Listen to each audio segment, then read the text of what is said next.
As with anything, Richard, I think we would always agree that prevention is better than the cure. Absolutely. And in classroom management situations, we can think of fires burning out of control, but they all have to start somewhere with either one match or a spark or something like that. Now, you're somewhat of an expert at being able to identify sparks and then dealing with them before they turn into fires. This is true. If you've been listening to the other videos, you would know that I've made a lot of mistakes. Yes. Yes, so you've seen plenty of sparks.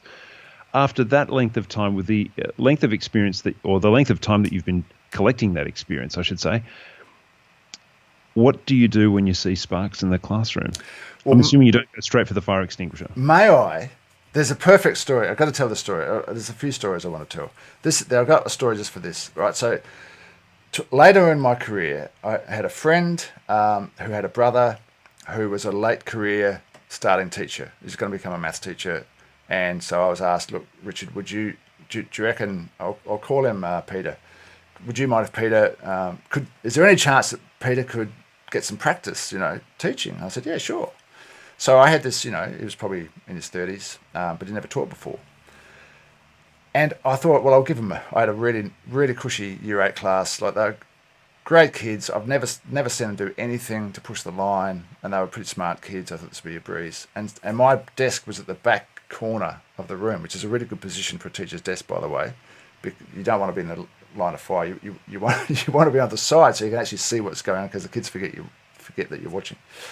Anyway, so Peter's starting off his lesson, and I'm looking around, and there's all these little spot fires, little sparks flying, like kids off task, little chitter chatter, little not overtly badly behaved, but for these kids, it's like I'd never seen it before.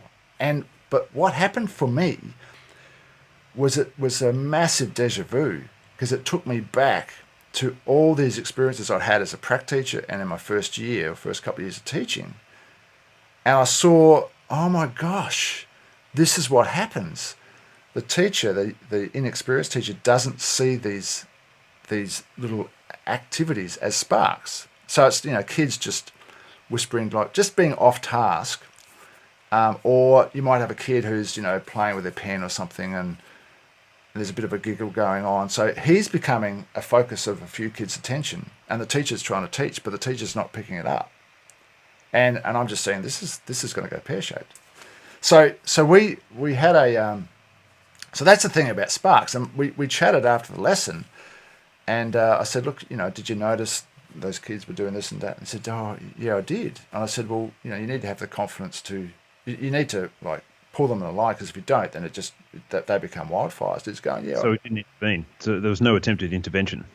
Wasn't a lot of, we did it a little bit. And I said, so we talked about that, and I said, well, you need to be confident that that you can steer the kids into the direction that you want them to go in. And he said, but I'm not. But what if you're not confident? And I went, well, you've just got to keep trying. I was just going to say, you got to try something, right? He was traumatized by this. Right? Oh dear. He actually he told me later. No, he jumped in his car and started driving in no particular direction for a couple of hours, and it was like his therapy. No, but it was because it can be a bit, I guess that might have been his first experience. He got way better, but like that was an okay thing for him to do. He needed to sort of come to terms with all this, and it is tricky when you're with a class and you don't have the inner confidence that if you say, look, you kids stop, this is what I want you to do. If you don't have the confidence that they're going to follow you, well, that's just what it is.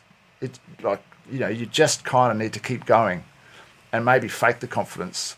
And, it's just part of the journey. You'll get confident eventually. So that's where all those really simple classroom management strategies come into play, such as, let's pick a commonly used one like proximity. Instead of just constantly standing up the front, you can move around a bit. Absolutely. To the student who's playing with the pen and starting to get increasingly agitated, yep. You could just start talking from right next to that person's desk. Yeah. And another really good one is, if you've got the kid in the middle who's a bit off task, you stand to the left of him and you talk over him to the kid on his right who's on task, and you praise the kid on the right. So it's called cross praise. So and the other kid's going, ooh, that looks all right, So you can there's a whole lot of things you can do, but proximity is awesome. Yeah, and that is a very common mistake. I've made that one many times. You know, you I'm going to be the commander, but I'm too scared to go out into the battlefield. I'm just going to call the orders from the side. You know, it doesn't work.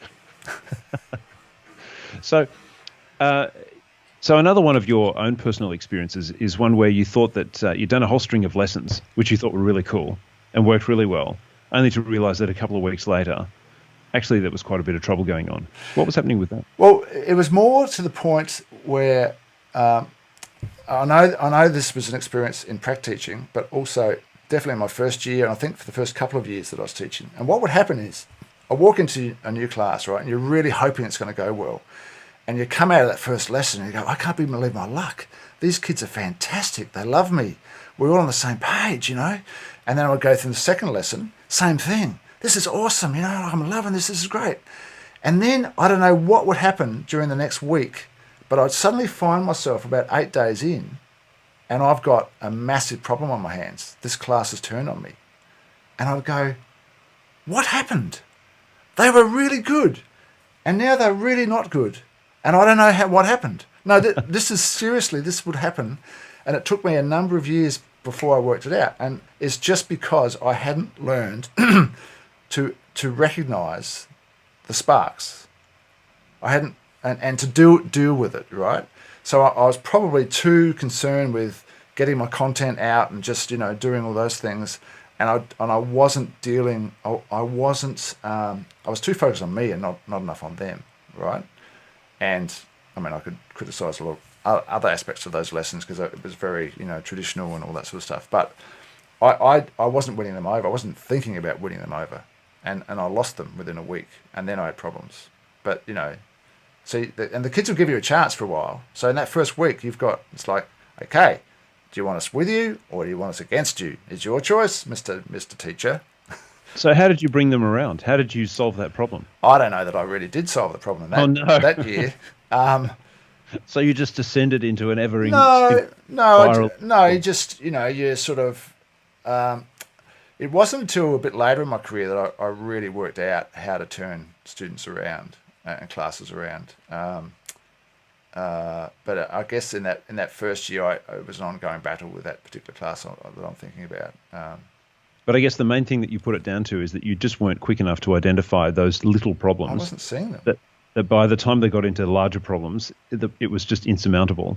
Yeah. And no amount of water being poured on the fire could properly quench it. No.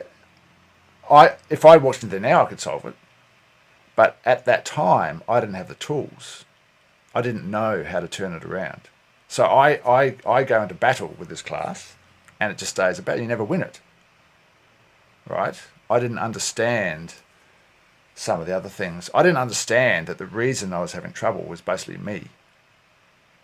It wasn't the kids. It was me. I didn't have the strategies. I wasn't using the strategies that I learnt later on. You've got a list of 6 things here that you say are the worst possible things to do. Well, that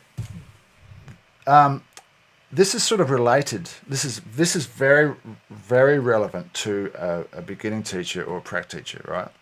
So in my first year, as I said, I was not having, like, if I had 2 good lessons in a week, that was a cracker of a week. That was a really good week.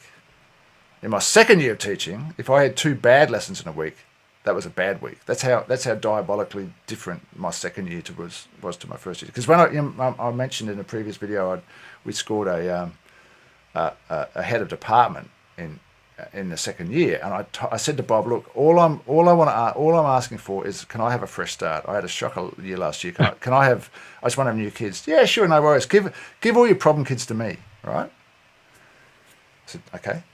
And a week in, he went, you had these kids last year as a first year out teacher? I said, that should never have happened. Should never have happened. Oh, right. Oh yeah. Oh.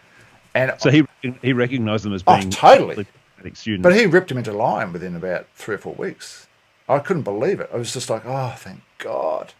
Got someone who knows what he's doing, you know. And yeah. So anyway, so in that first year though, like I'd be waking up at 2:00 in the morning. I don't want to give people, early teachers nightmares, but this could happen. You've got a class that you're really worried about, or you've got a student who you haven't worked out how to get around their behaviour, or you haven't got through to them.